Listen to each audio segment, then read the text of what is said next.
Je suis à Alta Floresta, Mato Grosso, au cœur du Brésil. Aujourd'hui, je veux vous présenter notre propre forêt amazonienne. Une forêt prospère est synonyme d'emploi et de revenus. Franck est le président du Forum national des opérations forestières. Tout à fait. Franck, un arbre comme celui-ci n'est pas assez épais pour être récolté. Pourquoi est-il écrit « ne pas couper » ici? Richard, oui. Cet arbre est populairement connu sous le nom de Rosinha. Vauquisy est son nom scientifique. Dans le cadre de notre gestion forestière, nous travaillons avec le personnel sur le terrain pour identifier les arbres qui ont le potentiel d'être des arbres mères, des porteurs de graines. Le sol est couvert de graines ici, vous voyez? Cet arbre est là pour repeupler la zone dans laquelle nous récoltons les arbres sélectionnés. Donc, même s'il a la bonne circonférence, il restera ici, pour assurer le repeuplement de la forêt, le maintien et la conservation de cette zone. Cette zone n'est pas encore gérée, n'est-ce pas? Elle l'a été. Cette zone a déjà été gérée. Et les arbres qui pouvaient être récoltés l'ont été. Vous plaisantez. Le travail est fait. Ils ont été récoltés. Mais où sont les souches? Tout ce que nous voyons, c'est une forêt dense et de grands arbres. Où sont les souches? Notre impact est minime.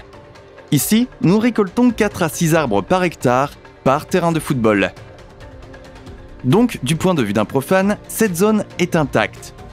Mais je vais vous montrer où nous avons récolté des arbres ici, dans la forêt. Allons-y.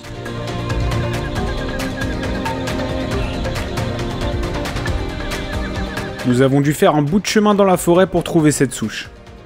Regardez, chaude et humide. Cette Amazonie est comme un four.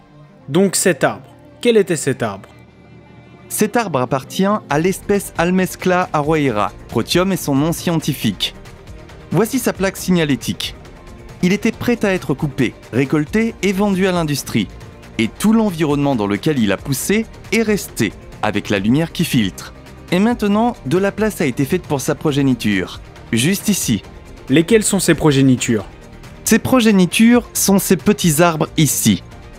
Au lieu d'un seul, 5, 6, 10 d'entre eux vont se battre pour pousser ici. Et 1 ou 2 atteindront le ciel. Maintenant le renouvellement de la forêt et améliorant la rétention du carbone ici dans la forêt. Il est très important de dire que les arbres, ces progénitures, ne poussent, ils sont en dormance ici. Ils ne poussent que lorsque l'espace se libère dans la canopée. Lorsque l'arbre qui occupe cet espace a disparu, la lumière du soleil atteint le sol et la photosynthèse relance leur développement. Maintenant, découvrons où va cette bûche. Lorsque le tronc arrive ici dans l'industrie, nous devons vérifier que la documentation correspond à la plaque de gestion de la forêt. Ensuite, nous générons une plaque industrielle interne pour lancer l'ensemble du processus de production ici, dans l'industrie. Lorsque ce tronc est introduit dans le processus de transformation, cette étiquette est mise en évidence pour montrer qu'il a commencé à être transformé. Oui, c'est ce qui nous permet d'avoir l'esprit tranquille lorsque nous achetons un produit en bois issu de la gestion forestière.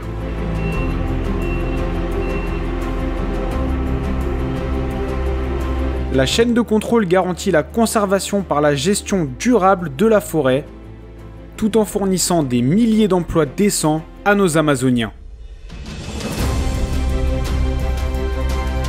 Gérer la forêt de manière durable, lui permettre de continuer à croître et à produire, générant ainsi de la richesse pour les populations de cette région.